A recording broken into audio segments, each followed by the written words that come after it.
Qui es-tu? Mot à mot en langue polynésienne. De quelle eau es-tu fait? Et de quelle eau es-tu faite? Je n'allais pas tarder à le savoir. J'avais 15 ans. J'ai désobéi à mon père et je suis partie skier aux premières neiges dangereuses, dans la poudreuse délicieuse. 15 ans. C'est difficile de résister quand on a grandi dans les Alpes. Mais je suis tombée. J'ai sauté une barre rocheuse. J'ai miraculeusement atterri sur mes 2 pieds. Mais mon talon droit a explosé. Quand je suis arrivée à l'hôpital, le médecin qui m'a reçue avec mes radios m'a dit « Tu sais, je ne suis pas sûre que tu vas remarcher. En tout cas, pas tout de suite. » Mais au fond de moi, c'était si, je vais remarcher. Je ne savais pas exactement comment, mais je savais pourquoi. Pourtant, le chemin a été bien long. Ça m'a pris 10 ans. J'ai fait toutes mes années lycée avec un plâtre. Et je suis même allée au sommet du Vésuve, sur le dos de mon professeur de latin. Merci, monsieur, de m'avoir porté si haut, alors que j'étais tombée si bas. Ce fut ma première déflagration. Sortie du cadre. Ben oui, je ne pouvais plus rien faire comme les autres. Pendant que mes copains, ados, de mon âge, dévalaient les pentes à ski le mercredi après-midi, pendant que mes parents partaient en montagne le week-end, moi je n'avais d'autre choix que de rester clouée à la maison, à supporter l'atroce douleur de mon pied. C'était comme une prison. Imaginez un instant que votre énergie interne soit comme de l'eau. Mon pied était pris dans une bloc de glace. J'ai été murée dans ma douleur, transie d'immobilité. Je ne savais plus quoi faire de mon corps. Je le traînais derrière moi, en fait. Mon talon avait, me disait-on, implosé en fleurs. Très poétique. Jusqu'au jour où, d'opération en opération, en reconstruction ligamentaire et en rééducation infructueuse, le chirurgien orthopédiste qui me suivait, brillant et très humain, m'a dit « Fabienne, je sais que vous allez vous en sortir. J'ai confiance en vous. Vous avez la ressource intérieure. » J'étais vivante. J'aurais pu me tuer dans cet accident. J'aurais pu me briser la colonne vertébrale. Et pourtant, j'étais vivante. Je commençais à comprendre que là où l'aide médicale s'arrêtait peut-être, commençait l'aide que j'allais me donner à moi-même. Et si j'écoutais cette ressource intérieure dont parlait le chirurgien, si je regardais les cartes que j'avais dans mon jeu, si je regardais ce que j'avais moi, et non pas ce que les autres avaient et que je n'avais plus, alors j'ai vu que j'avais une famille aimante qui voulait m'aider, même si ne sachant pas toujours comment. J'avais la chance d'étudier et j'avais des livres plein ma chambre. Ça me rappelle ce que m'a dit cette petite fille à mon cours de méditation du vendredi. « Madame, tu sais, les livres, c'est le paradis. » Ah oui? Explique-moi ça un petit peu mieux. Eh bien, les livres, c'est ma dignité, c'est mon calme. Waouh! Une petite fille de 7 ans, vous vous rendez compte? C'était mon histoire. Les livres, c'était ma dignité. C'était mon calme. J'avais soif de récits d'aventure et de voyages.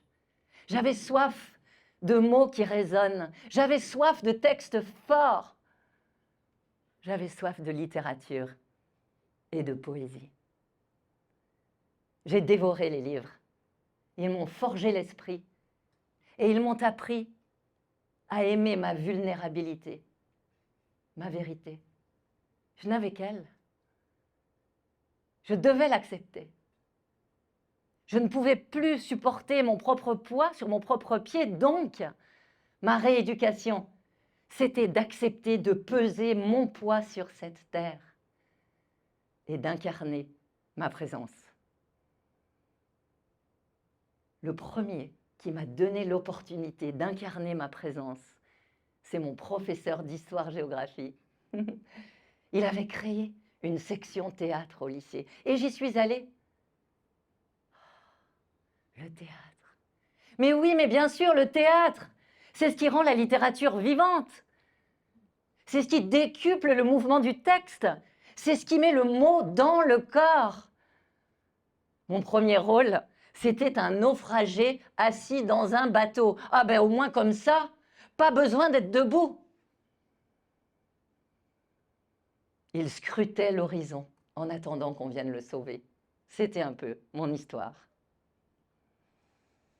Et puis, mes études de lettres et de langue vivante me conduisirent à Strasbourg, grande ville de théâtre, par son théâtre national. Dans le plus grand secret, j'ai présenté le concours d'entrée du Conservatoire national de région et je l'ai réussi. Je suis entrée pour 5 ans d'études préprofessionnelles pour devenir comédienne. C'était un des rares conservatoires de France à garder un prix de diction à côté du prix de comédie. On revisitait La Fontaine, Victor Hugo, Musset, Prévert. Je me régalais. Et pour travailler mes textes, j'allais à la piscine. À la piscine? Mais oui, à la piscine! Pour dire mes alexandrins. Et exercer ma colonne d'air pour aller au bout du verre. Et pendant que je nageais, l'eau massait mon pied, rallongeait mes tendons, mes muscles, mes ligaments. Je récupérais mes nerfs, je récupérais ma mobilité. L'eau qui me massait, me portait et me rééduquait. J'avais une voix. Je trouvais ma voix. Je redevenais une jeune femme dans son souffle, sur ses pieds, debout, créatrice de sa vie. C'est le moment qu'a choisi un de mes amis acteurs pour me dire « Tu sais, Fabienne, pour jouer tous les personnages, il en faut du cœur. » Il ne croyait pas si bien dire. Cet été-là, ma maman a été tuée en montagne, balayée par une chute de pierre sur le retour du Mont Blanc. Ce fut ma deuxième grande déflagration. Mais dans le chaos cellulaire qui m'a envahi à ce moment-là, j'entendais ma voix. J'entendais ma verticalité. J'entendais la voix de ma maman qui me disait « Tu as ta voix, va et ne te retourne pas. » Je l'ai vue une dernière fois en rêve. J'ai couru vers elle, elle m'a pris dans ses bras et puis elle m'a renvoyé dans le monde des vivants, faire mon chemin. Avec un message. Honore chaque petite partie de toi qui veut vivre.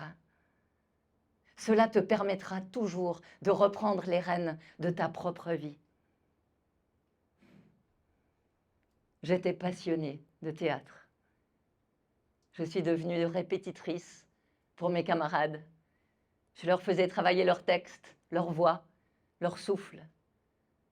Grâce à des exercices de respiration, d'étirement, de mise en mouvement du texte, de positionnement, de placement.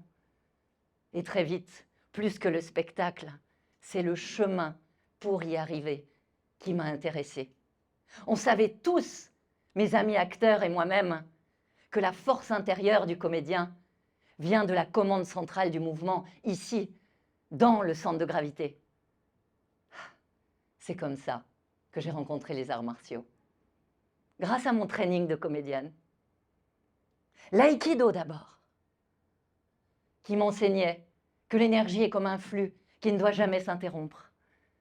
D'ailleurs, on chutait tellement par entraînement que je n'avais même pas peur de tomber. Et puis, le tai chi.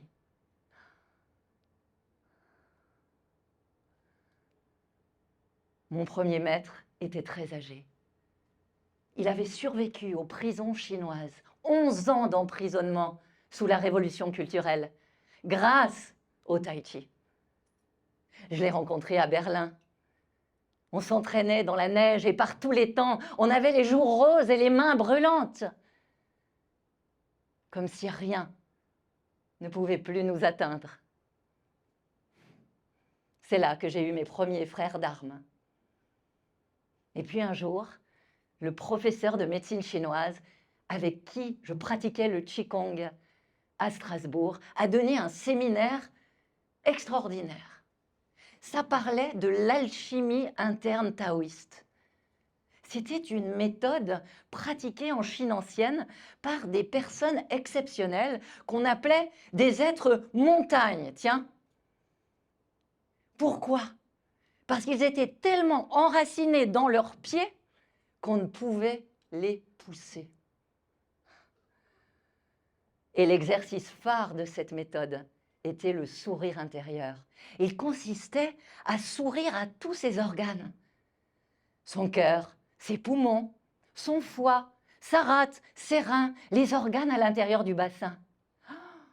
C'était comme une révélation pour moi. Tout se révélait de l'intérieur, tout se ranimait. Et tout ce que j'avais vécu prenait tellement de sens.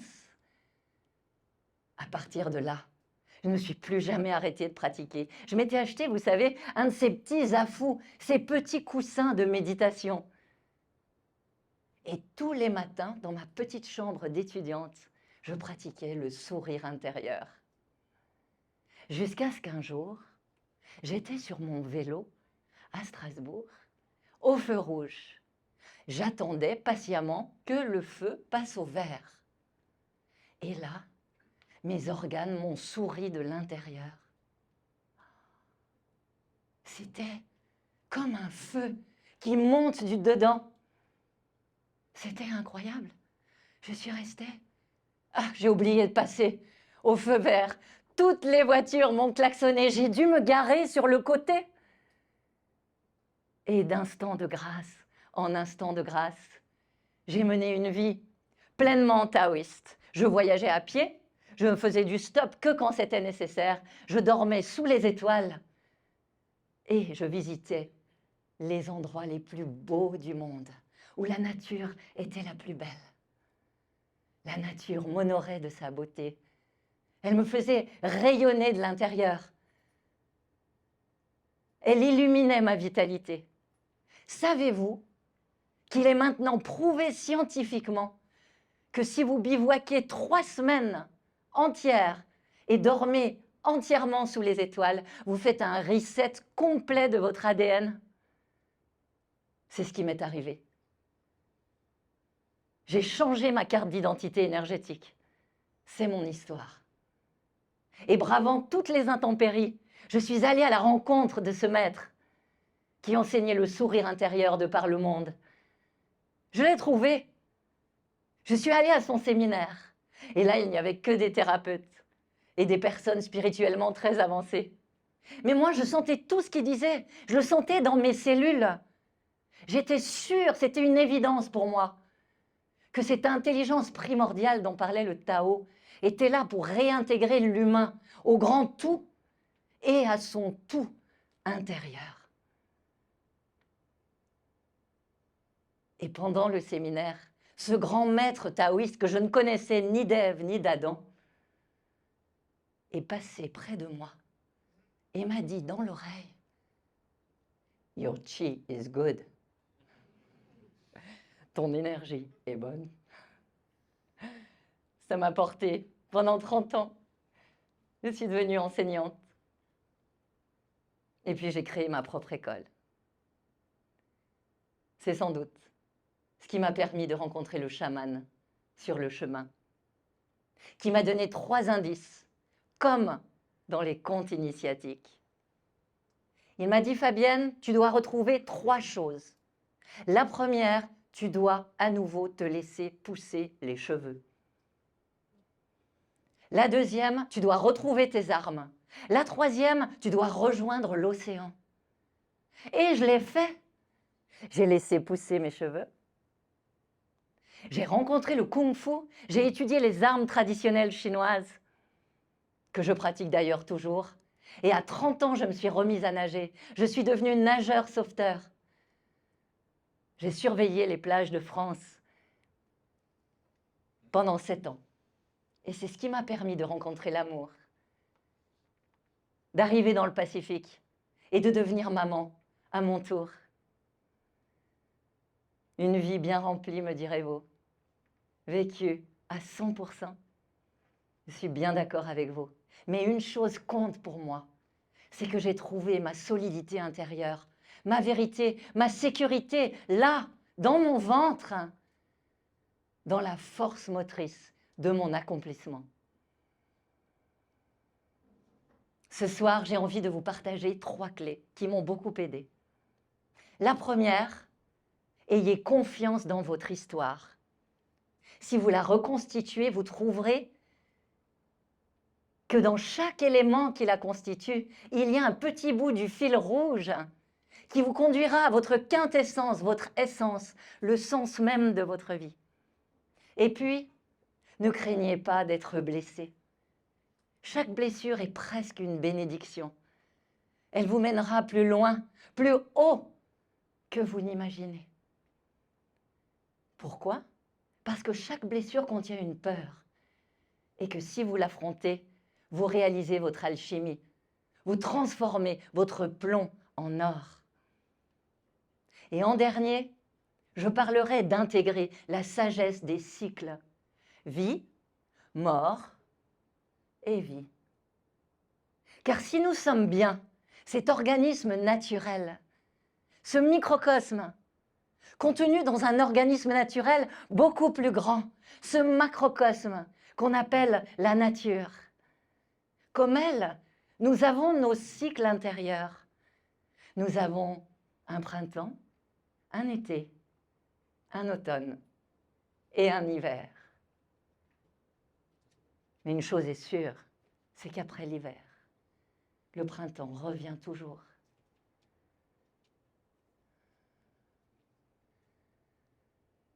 Pour finir, je citerai une phrase que j'aime beaucoup de Claude Lard, sinologue et grand précurseur en matière de médecine traditionnelle chinoise en France.